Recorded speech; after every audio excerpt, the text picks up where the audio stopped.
సంవత్సరాల తరబడి ఎన్ని మందులు వాడినా మీ మోకాల నొప్పులు తగ్గట్లేదా? ప్రాణ పెయిన్ క్లినిక్ లో అత్యాధునిక చికిత్స. నమస్తే రమగారు. నమస్తే జయ. రమగారు, సాధారణంగా ఉద్యోగాలు చేసినా వ్యాపారాలు చేసినా ఏం ఆలోచిస్తామంటే డబ్బు.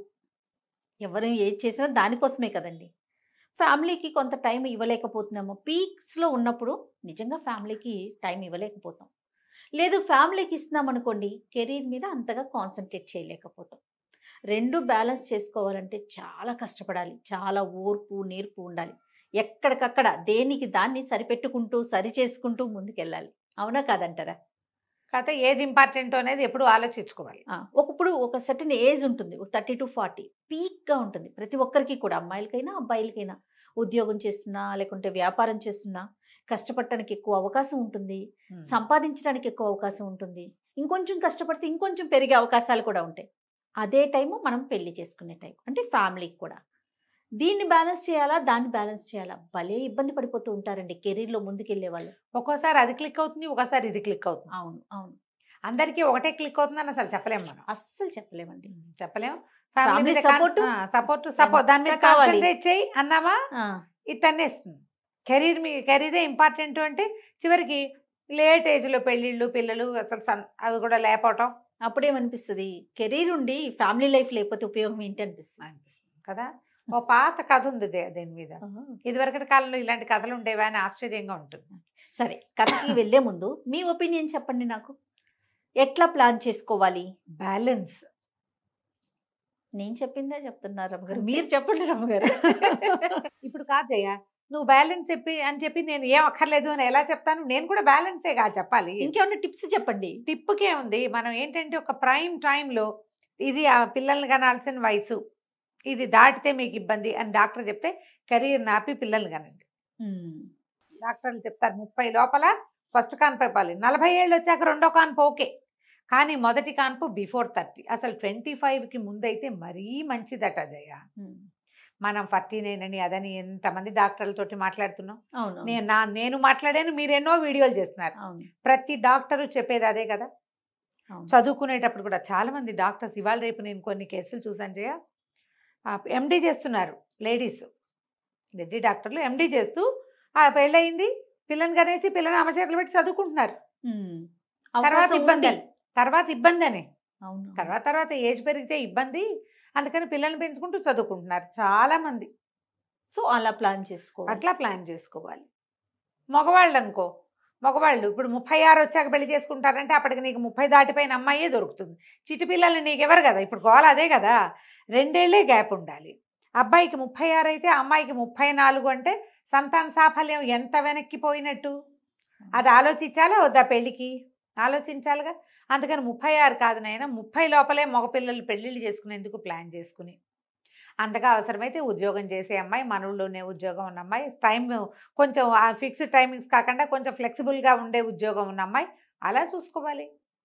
ఇక ఇవాళ రేపు కొంతమంది ఏం చేస్తున్నారంటే అమ్మాయి కూడా చాలా సూపర్ ఎడ్యుకేషన్ ఉండాలనుకుంటారు. సూపర్ ఎడ్యుకేషన్ ఉన్నాక అది ఇంట్లో కూర్చుంటుంది అమ్మడు. ఉద్యోగం కోసమే కదా పాపం కష్టపడేది. కెరీర్ కావాలనుకుంటారు కదా, ఇంత చదువుకుని ఏదో బిల్డప్ చేయాలనుకుంటారు, ప్రూవ్ చేసుకోవాలనుకుంటారు. అప్పుడు పిల్లల్ని గాను అని వాళ్ళని బలవంత పెట్టలేం కదా మనం. కొంచెం ఆలోచించుకుని బ్యాలెన్స్ పట్టు విడుపుతోటి చేయాలి. నీ బ్యాలెన్స్ అన్నది నేను పట్టు విడుపు ఉండాలి గ్యారంటీగా. ఉంటే అప్పుడు కూడా ఇది కూడా ప్లానింగ్ ఎప్పుడు ఒకళ్ళతోటి కాదు కదా జయ. ఫ్యామిలీ ప్లానింగ్ అంటే ఇద్దరు, వీళ్ళు ప్లస్లు మైనస్లు ఆలోచించుకోవాలి. ఒకసారి ఎక్కాలి, ఒకసారి దిగాలి. కొంతమంది పెళ్ళిళ్ళు చేసుకుంటున్నారా చూడు, మనం కథ చెప్పకుండా నేను నీకు లెంగ్దీ మ్యాటర్ చెప్తున్నా. పిల్లల్ని కంటం పట్ల ఇద్దరికి ఒక రకమైన అభిప్రాయం ఉండటల. మగవాళ్ళు పిల్లలు వద్దనుకుంటారు, లేదా అమ్మాయిలే పిల్లలు నా వల్ల కాదు, ఎవరైనా తెచ్చుకుని పెంచుకుంటాను అంతే తప్పిస్తే నేను కన్ను, ప్రెగ్నెన్సీ భయం, పెంచలేను, నేను ఇప్పుడే కాదు, నేను పిల్లల కోసం రెడీగా లేను, ఇలాంటివి చెప్తారు. పెళ్లికి ముందే ఇది మాట్లాడుకుంటే మంచిది. మాట్లాడుకునే మ్యాటర్స్లో కిడ్స్ మ్యాటర్ కూడా మనం మాట్లాడుకోవాలి. ఎక్కడికి వెళ్ళిపోయాం రమ్మగారు. మరి ఏం చేస్తాను జయ, పెళ్ళి అంటేనే నెక్స్ట్ జనరేషన్ కదా, దాన్నే వద్దనుకుంటే ఇంకేముంది. పెళ్ళి ఇక పెళ్ళి ఎందుకు? అంత Parent ఘోరంగా ఆ? ఉన్నామా రమ్మగారు? ఉన్నామమ్మా, ఉన్నాం, అలాగే ఉన్నాం. అవి వింటుంటే ఇప్పుడు నేను అంతా విని విని విని తలకాయ వాచిపోయి ఫిల్టర్ చేసి 2 ముద్దుగా 2 వాక్యాలు చెప్తే నువ్వు అలా కంగారు పడుతున్నావు. అవన్నీ విన్న వాళ్ళ ఆశ్చర్యపోతున్నా పరిస్థితి ఏంటి? నిజంగా నేను ఆశ్చర్యపోతున్నాను రమ్మగారు. పిల్లలు వద్దు అనుకొని పెళ్లి చేసుకుంటాము అనుకునే వాళ్ళు ఉన్నారా? ఏం పర్వాలేదు, ఏం పర్వాలేదు, ఓ మై గాడ్. ఏం పర్వాలేదు. వాళ్ళు కూడా వచ్చేసారు చైనాలలాగా 1 or నన్లోకి వచ్చారు. పుడితే ఒకటి పుడుతుంది, లేకపోతే పోతుంది, పోని హాయిగా ఉంటాం. కెరీర్ నిజంగా నేను చూసి చెప్తున్నా కదా. అదే మీరు ఎన్ని కేసెస్ చూస్తా ఉన్నారు? ఇప్పుడు మనకి పే చేసే కేసులు చాలా తక్కువ చేయ, అవును, చాలా తక్కువ. అవును. నేను మాట్లాడే కేసులు చాలా చాలా ఎక్కువ. చాలా ఎక్కువ కదా. చాలా ఎక్కువ. ఈ మాట్లాడే కేసులు వింటుంటే వింతగా ఉంటుంది. అవును, అవును. ఇంత విచిత్రం విడ్డూరం ఇలాగా వినిపిస్తూ ఉంటాయి. ఈ సరే, కథలోకి ఇంతకీ కథలోకి వెళ్దాం. పూర్వమట గిరికూటం అనే ఒక పెద్ద నగరానికి క్షేమేంద్రుడు అనే ఒక రాజుగారు ఉండేవారట. క్షేమేంద్రుడు. ఎంత బాగుంది కదా పేరు. 3 అబ్బాయిలట ఆయనకి. నందుడు, సునందుడు, ఆనందుడు. ఈ 3 అబ్బాయిలు ఉన్నారు. వీళ్ళు కొంచెం లేట్ ఇష్యూ, పిల్లలు లేటుగా పుట్టారు. ఆయన పెద్దవాడైపోయాడు క్షేమేంద్రుడు. అయితే అనుకోకుండా ఆయన ఒకసారి మరణించేశాడు. సడన్గా పోయాడు ఆయన.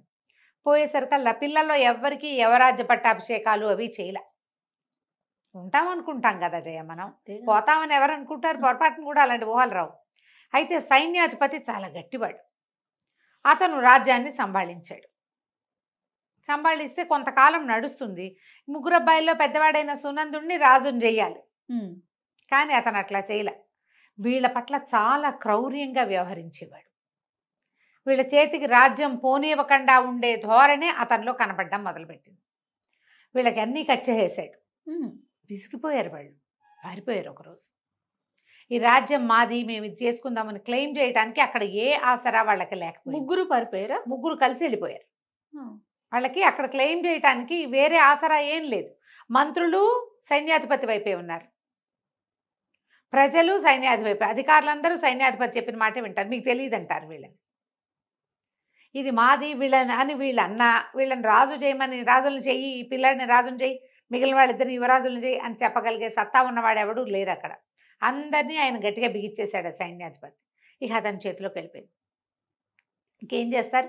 3 కలిసి ఇక మనం ఇక్కడ ఉండద్దు, ఇక్కడ మనకి ఫ్రీడము లేదు, వేరే ఎక్కడికైనా వెళ్ళి ఆలోచించుకుందాం అసలు ఏం చెయ్యాలో అని 3 కలిసి పారిపోయారు. ఓకే. పారిపోయి నగర శివార్లు దాటేశారు. దాన్ని ఆనుకుని అవతలకి చాలా పెద్ద పెద్ద అడవులు ఉన్నాయట. అడవుల చివరికి వెళ్ళిపోయారు. ఏవో గుర్రాలు వేసుకుని వెళ్ళారు. అడవుల్లోకి వెళ్ళాక ఇక మనుషు సంచారం ఏం కనపడుతుంది? ఒక 3-4 రోజులు డక్కా మొక్కీలు తిన్నారు. చివరికి ఆ అడవి చివర ఒక పెద్ద పాక వేసుకుని ఉన్న ఒక కుటుంబాన్ని చూశారు వీళ్ళు. పూరిపాకే కానీ పెద్దది. సరే, ఇంకా అప్పటికి ఏవో కాయా కసరు తిన్నారు 3-4 రోజులు. ఒక పూటైనా ఉడికిన అన్నం తినాలనిపిస్తుంది కదా. సరే, ఆ ఇంటి వాళ్ళు ఎవరున్నారో చూద్దామని ఆ ఇంటికి వెళ్ళారు. వెళ్ళేసరికి ఆ ఇంట్లో ఒక ముసలాయన కూతురు ఉన్నారు. కూతురు పేరు ఇందుమతి, ఒక 16-15 ఏళ్ళ పిల్ల. సరే, ఆ ముసలాయన వీళ్ళని చూసి ఎవరో రాజకుమారులాగా ఉన్నారని, రండి బాబు, ఎన్నాళ్ళు అయింది ఈ దారిని ఎవరైనా మనుషులు వచ్చి, మేమేమి ఉంటున్నాం, ఏవో మేకల్ని వాటిని కాసుకుంటాం, మా దారిని మేము ఉంటున్నాం, చిన్న పంట ఏదో పండించుకుంటున్నామని వీళ్ళకి చక్కగా అన్నము అవి పెట్టించాడు. అన్నాలు తిన్నారు, చక్కగా ప్రశాంతంగా కూర్చున్నారు. కూర్చున్నాక 3 మాట్లాడుకోవటం మొదలు. ఇప్పుడు ఏం చెయ్యాలి? మాట్లాడుకుంటుంటే పెద్దవాడు అన్నాడు, చాలా సైన్యం కావాలరా, ఇది కంట్రోల్ చేయాలంటే వీటిని మనం సైన్యాన్ని సంపాదించాలి, మొదట జనాన్ని కూడగట్టాలి. ఎంత సైన్యం ఉంటే అంత మంచిది మనకి. అప్పుడు సైన్యంతో సహా విరుచుకుపడి మన రాజ్యాన్ని మనం లాక్కోవచ్చు. బాగుంది కదా. అక్కడి నుంచి 2వ వాడు అన్నాడు, నందుడు, కాదు సైన్యం కాదు, డబ్బు కావాలి. వాళ్ళందరినీ వాడు అధికారంతో కొనేశాడు, మనం డబ్బుతో కొనాలి, డబ్బు బాగా సంపాదించుకురావాలి, డబ్బే ముఖ్యం. ఈ మొత్తం సమాజం అంతా మన చేతిలోకి రావాలంటే అడిగిన వాడికి అడగని వాడికి డబ్బుతో కొట్టేయాలి వాడిని. ఇది కూడా పాయింట్. 3వ వాడిని అడిగారు, ఏరా ఆనంద, నువ్వేం చేస్తావురా అని. ఏమో ఇంకా ఆలోచిస్తున్నాను, చెప్తాను అన్నాడు. ఆ అబ్బాయి దృష్టి వాళ్ళతో పాటు ఆ కబుర్లు వీళ్ళు మాట్లాడుకుంటుంటే ఆ మాటలు వినడానికి వచ్చి కూర్చున్న ఇందుమతి మీద ఉంది. పెద్దవాళ్ళిద్దరి దృష్టి రాజ్యం మీదే ఉంది. సరే, ఇంకా ఒక పూట గడిచాక కాస్త స్థిమితపడి 4 రోజుల నుంచి ప్రయాణం చేశారుగా, స్థిమితపడ్డాక వాళ్ళ దగ్గర నుంచి ఏదో కాస్త తినుబండారాలు ఒక 2-3 రోజులకు సరిపడా మూట కట్టుకున్నారు. అన్నదమ్ములు ఇద్దరు చెప్పారు. ఒకళ్ళు ఈశాన్యానికి, ఇంకోళ్ళు వాయవ్యానికి బయలుదేరారు. మేమిద్దరం చెరో వైపుకి వెళ్తాం. ఒకళ్ళు డబ్బులు సంపాదించుకొస్తామన్నారు, ఇంకొకళ్ళు సైన్యం తెచ్చుకుంటా అన్నారు. ఆనందుడు అన్నాడు, సరే మీ ఇద్దరు బయలుదేరండి, నేను ఆలోచించుకుని నా దారి నేను బయలుదేరుతాను అంటే ఆనందుడి గుర్రం ఇక్కడే ఉండిపోయింది. సునందుడు నందుడు చేరో గుర్రం మీద చేరో పక్కకి వెళ్ళిపోయారు. తర్వాత ఏమో మాట్లాడుకున్నారంటే 10 సంవత్సరాల తర్వాత ఇక్కడే కలవాలి అని మాట్లాడుకున్నారు. 10 ఏళ్ళు ప్రయత్నం చేద్దాం, మన రాజ్యం మనకి ఎక్కడికి పోదు, మన అందరూ గుర్తుపడతారు, రాజుగారి అబ్బాయిలో మన జన్మపత్రికలు అన్నీ అక్కడే ఉంటాయి. ఓకే. 10 ఏళ్ల పాటు ఒకటిది సంపాది, మూడో వాడికి తోచింది సంపాదించుకొచ్చి మన రాజ్యాన్ని మనం స్వాధీనపరచుకుందాం. ఆనందం అన్నాడు, మీ ఇద్దరు చెరోదారిన వెళ్ళండి, నేను కూడా ఇక్కడే కలుసుకుంటాను మిమ్మల్ని అని చెప్పాడు. సరే 10 సంవత్సరాలు సుదీర్ఘమైన రోజులు గడిచిపోయినాయి. 10 సంవత్సరాలు అంటే 3650 రోజులు గడవాలి, అంతే కదా సంవత్సరానికి. ఏడాదికి 365, 10 అంటే ఇంటూ 10 వేసి ఆ సున్నా దీని పక్కన అంతే చేస్తుంది కదా. 3650 రోజులు వెళ్ళిపోయారు. 10 ఏళ్ల తర్వాత ఒక రోజున పెద్ద సైన్యం, కనీసం ఒక 25,000 మంది ఉంటారు సైన్యం ఆ గుడిసె వైపుకి నడిచొచ్చింది. ఇంకో పక్క నుంచి గాడిదలు, కంచరగాడిదలు, గుర్రాలు, లొట్టిపిట్టలతోటి ఇంకొక పెద్ద వ్యాపారస్తుల బిడారు ఇంకొక పక్క నుంచి నడిచొచ్చింది. ఈ సైనికులతో వచ్చిన వాడు ఒకడు ఆజానుబాహు, కణతల దగ్గర అక్కడ నెరిసి ఉంది, గడ్డను నెరిసిపోయింది, కానీ మంచి బలశాలి ఆజానుబాహుగా ఉన్నవాడు ఒకడు. ఈ రెండో గుంపుతో బేహారీలతోటి వ్యాపారస్తుల సమూహంతో వచ్చినవాడు ఇంత బొజ్జ, స్థూలకాయం, తలకాయ నెరిసిపోయి ఉన్నవాడు రెండోవాడు. వాళ్ళిద్దరూ కలుసుకున్నారు.